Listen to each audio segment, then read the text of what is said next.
Thanks. Just very quickly. Again, I just want to be clear.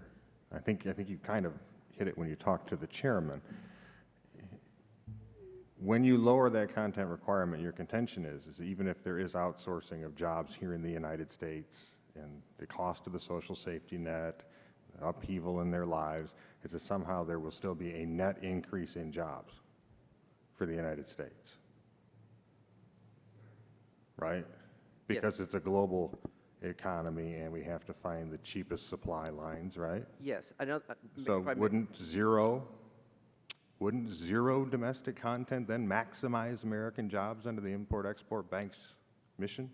Yeah, well, it's actually interesting you raise this, Congressman, because Canada actually has that, right? So Canada doesn't have a domestic content requirement. Rather, it has a national interest test requirement, which in some ways is a little bit more of a sophisticated way of looking at this, particularly in the modern. Now, content matters to Canada. I have no doubt. Production matters in Canada. Jobs matter in Canada.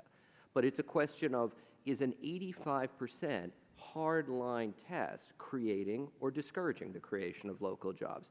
Just to give you a very concrete example, I go back, I think I may have mentioned it before, wind turbines, right?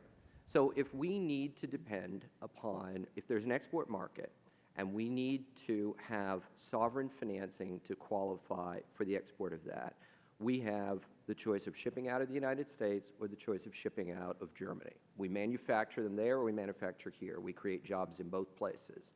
If U.S. export content is set at 85%, we can't access full EXIM funding. So we will source them out of Germany. We'll create the jobs there. We would prefer to do it, obviously, in the United States, but we would end up doing it out of Germany if EXIM is uncompetitive. Or it could be viewed that we're rewarding the initial decision to outsource the jobs, and we'd like to change the requirement so that we can still have the financing in place.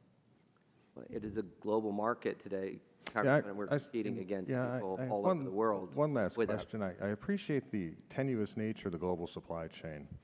I also am fascinated by how every generation in history makes that same argument that our strategic needs have changed. It's a globally integrated economy. I'm sure the Phoenicians thought the same, and maybe the Athenian city-state too.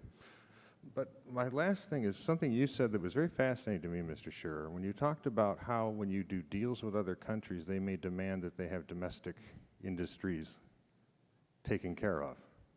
And I don't expect a response, but I would just like that to be clear to people. Because when my Republican colleagues especially talk about free trade, I want them to know that, no, there's negotiated trade in this world today. Because if we had free trade, the United States would be just fine. Thank you.